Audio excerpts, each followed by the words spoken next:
Hello बच्चों, आज हम क्षितिज भाग 2 से पाठ 13 मानवीय करुणा की दिव्य चमक पढ़ेंगे।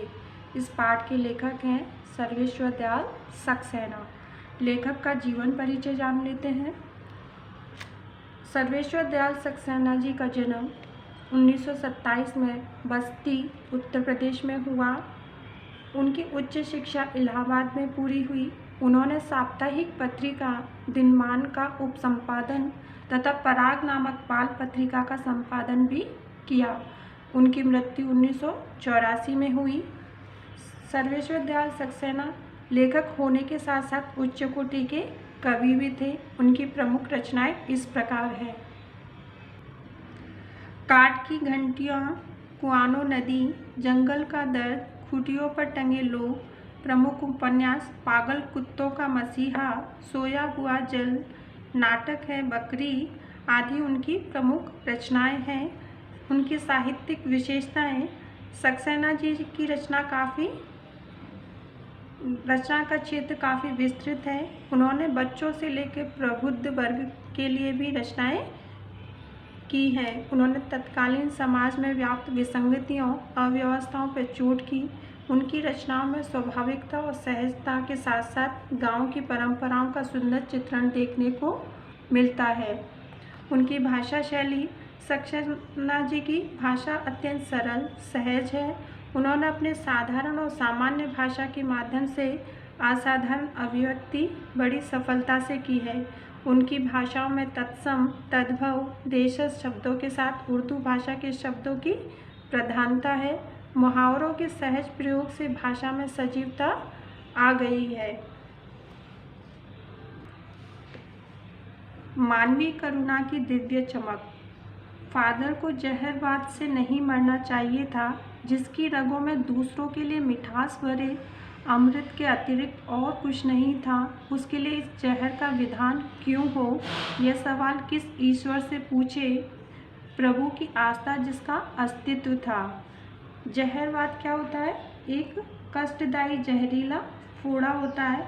लेखक फादर की ऐसी मृत्यु को अनुचित मानता है कि जिसने जीवन भर दूसरों से स्नेह किया और ममता का अमृत बांटते रहे, ऐसे व्यक्तियों को इस जहरवाद से यानी इतनी कष्टदायी मृत्यु नहीं मिलनी चाहिए। वह देह की इस यातना की परीक्षा उम्र के आखिरी देहरी पर क्यों दे। एक लंबी पादरी के सफ़ेद चोगे से ढकी आकृति सामने है, यानी उनका व्यक्तित्व लेखक के सामने है। पादरी कौन होता है? चर्च का पुजारी। और उसकी ड्रेस कैसी होती है? एक सफ़ेद कलर का ड्रेस होती है जो नीचे से ऊपर पूरे उसके शरीर को ढकती है। गोरा रंग, सफ़ेद झाई मारती हुई भूरी दाढ़ी, नीली आँखें, बाहें खोल गले लगाने को आतुर, इतनी ममता, इतना अपनत्व इस साधु में अपने हर एक प्रियजन के लिए उमड़ता है। यानी ये उनके व्यक्तित्व का वर्णन है कि उनका रंग किस तरह का है। गोरा है, सफ़ेद झाई मारती हुई उनकी भूरी दाढ़ी है, उनकी आंखें नीली है और वो हर किसी को बड़े प्यार से बड़े अपनत्व के साथ उन्हें गले लगा लेते हैं। मैं 35 साल से साक्षी था, मैं उस बात का गवाह था। जब वह इलाहाबाद में थे, तब भी जब वह दिल्ली आते थे। आज उन बाहों का दबाव मैं अपनी छाती पर महसूस करता हूँ। यानी उनके जाने के बाद मैं उनको बहुत ही ज़्यादा याद करता हूँ, उनकी हर बात को याद करता हूँ। फादर को याद करना एक उदास शांत संगीत को सुनने जैसा है। क्यों है उदास संगीत के सुनने जैसा? क्योंकि जिस प्रकार उदास संगीत सुनकर हमें क्या होता है? अद्भुत शांति मिलती है, शांति की अनुभूति होती है। उसी प्रकार फादर को याद करने में मन को हमारे शांति मिलती है। उनको देखना करुणा के निर्मल जल में स्नान करने जैसा था। उनसे बात करना कर्म के संकल्प से भरना था। मुझे परमिल के वे दिन याद आते हैं। परमिल क्या है? एक इलाहाबाद की साहित्यिक संस्था थी।